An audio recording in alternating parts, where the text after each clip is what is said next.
राजस्थान की राजनीति में एक बार फिर हनुमान बेनीवाल का गुस्सा सुर्खियों में है। मीटिंग के बीच अधिकारियों पर तीखे सवाल दागे, कामकाज पर खुली नाराजगी जताई और फिर डबल इंजन सरकार पर सीधा हमला बोला। नागौर में समीक्षा बैठक के दौरान हनुमान बेनीवाल इस कदर भड़के कि कमरे का माहौल ही बदल गया। उन्होंने अधिकारियों से साफ कहा, जनता परेशान है, आप सिर्फ फाइलें घुमा रहे हैं।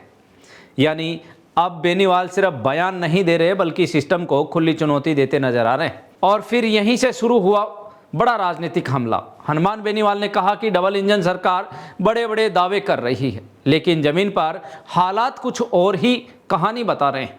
अब जरा पूरी तस्वीर समझिए। नागौर में आयोजित बैठक में सड़क, बिजली, पानी, स्वास्थ्य और सरकारी योजनाओं की समीक्षा हो रही थी, लेकिन जैसे जैसे शिकायतें सामने आई वैसे वैसे बेनीवाल का गुस्सा बढ़ता गया। उन्होंने अधिकारियों से पूछा, अगर योजनाएं चल रही हैं तो फिर जनता दर दर क्यों भटक रही है? अगर विकास हो रहा है तो गांव में पानी और बिजली का संकट क्यों है? अगर सिस्टम मजबूत है तो आम आदमी की सुनवाई क्यों नहीं हो रही?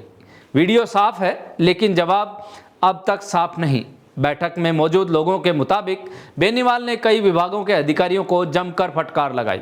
उन्होंने कहा, कमीशन खोरी और लापरवाही बंद करनी पड़ेगी और फिर सीधे सरकार को घेरते हुए बोले, जनता ने डबल इंजन सरकार पर भरोसा किया था लेकिन लोगों को राहत नहीं मिली।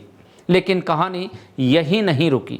हनुमान बेनीवाल ने नीट पेपर लीक मामले को लेकर भी सरकार और सिस्टम पर बड़ा हमला बोला। उन्होंने कहा कि हर बार छोटे लोगों को पकड़ लिया जाता है लेकिन बड़े मगरमच्छ बच निकलते हैं। बेनीवाल ने मांग की कि पेपर लीक माफियाओं को उम्र कैद जैसी सख्त सजा मिलनी चाहिए।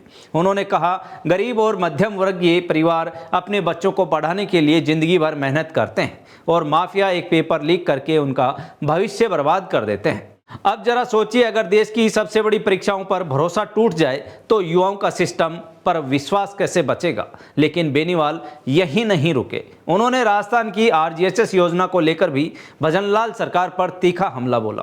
बेनीवाल ने कहा, अस्पतालों का करोड़ों रुपए का भुगतान अटका हुआ है जिसकी वजह से कई जगह कैशलेस इलाज प्रभावित हो रहा है। यानी सरकारी कर्मचारी, पेंशनर्स और उनके परिवार इलाज के लिए परेशान हो रहे हैं। उन्होंने सरकार से मांग की कि तुरंत लंबित भुगतान जारी किया जाए ताकि मरीजों को परेशानी ना हो। और फिर राजनीति का सबसे दिलचस्प मोड़ आया। भैराणा धाम में संतों के आंदोलन में भी हनुमान बेनीवाल की एंट्री हो गई। हजारों समर्थकों के साथ पहुंचे बेनीवाल ने संतों का खुलकर समर्थन किया। उन्होंने कहा, संत सड़क पर हैं तो मैं भी उनके साथ खड़ा हूं। अब राजस्थान की राजनीति में एक नई चर्चा शुरू हो गई है। क्या हनुमान बेनीवाल अब हर उस मुद्दे का चेहरा बनते जा रहे हैं जहां जनता नाराज है? क्योंकि पेपर लीक हो, किसान का मुद्दा हो, युवाओं का गुस्सा हो या फिर संतों का आंदोलन, हर बड़े विरोध में बेनीवाल की मौजूदगी लगातार दिखाई दे रही है। यानी अब वो खुद सिर्फ सांसद नहीं बल्कि आंदोलन की राजनीति का सबसे बड़ा चेहरा बनने में जुटे नजर आ रहे हैं।